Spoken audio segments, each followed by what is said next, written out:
इस बिल्डिंग में एक फ्लैट का पूरा स्लैब नीचे आ गया, यहाँ तक कहें तो सलिए के साथ नीचे आ गया। ये जो बिल्डिंग है ये ठीक जूडियो मीरा रोड नया नगर के जूडियो के सामने स्थित है और ये बिल्डिंग करीबन 40 साल पुरानी है, ऐसा सूत्रों के हवाले से हमें पता चला। और सूत्रों की माने तो इस बिल्डिंग में, उस फ्लैट में ऐसा बताया जा रहा है कि बाप और बेटा रह रहा था।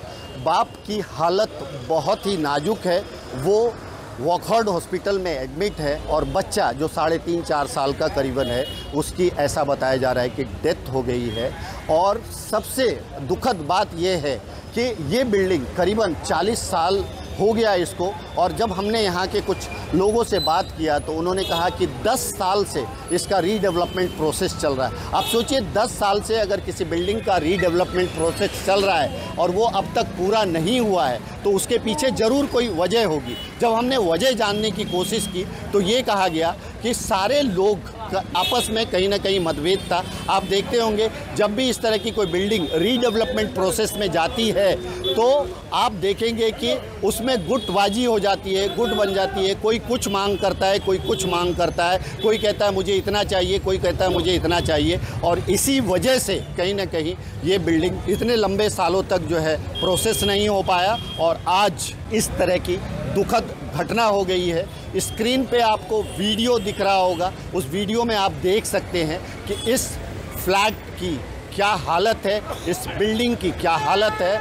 और उस फ्लैट का जो मलबा है पूरी तरह से नीचे, आप कहेंगे कि एक रूम का पूरा ऊपर का जो मलबा है वो पूरा नीचे आ जाता है। बहुत ही दुखद घटना है और इसमें आप ये कह सकते हैं कि ह्यूमन एरर है, क्योंकि लोग जो है पता नहीं क्यों ऐसा सोचते हैं कि उनकी बिल्डिंग अगर 30 साल हो गई है तो और 10 साल चलेगी ही चलेगी और 20 साल चलेगी ही चलेगी। और इसी सब को सोचते हुए वो अपने प्रोसेस को डिले करते चले जाते हैं और इस तरह का हादसा हो जाता है। मैं पूरे मीरा भाईंदर के जितने भी सोसाइटीज़ हैं, जो भी बिल्डिंग 30 साल प्लस हो गई है, मैं उनसे, उनके सेक्रेटरी, चेयरमैन, ट्रेजरर, मेंबर से ये ज़रूर कहना चाहूँगा कि आप अपनी बिल्डिंग का रीडेवलपमेंट प्रोसेस जल्द से जल्द करें ताकि इस तरह के किसी भी हादसे के शिकार ना हो आपके बिल्डिंग के लोग। अगर थोड़ा कम ज़्यादा भी मिल रहा है तो किसी की ज़िंदगी से बढ़ कर के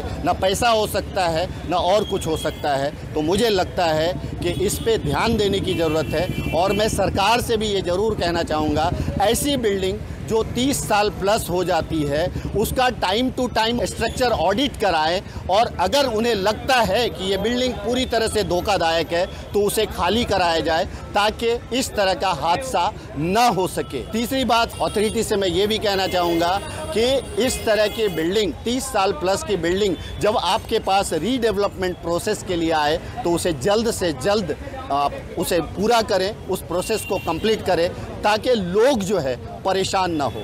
अंत में इतना ही कहेंगे, आप सब अपना ख्याल रखें, एक दूसरे को दुआओं में याद रखें। Thank you so much.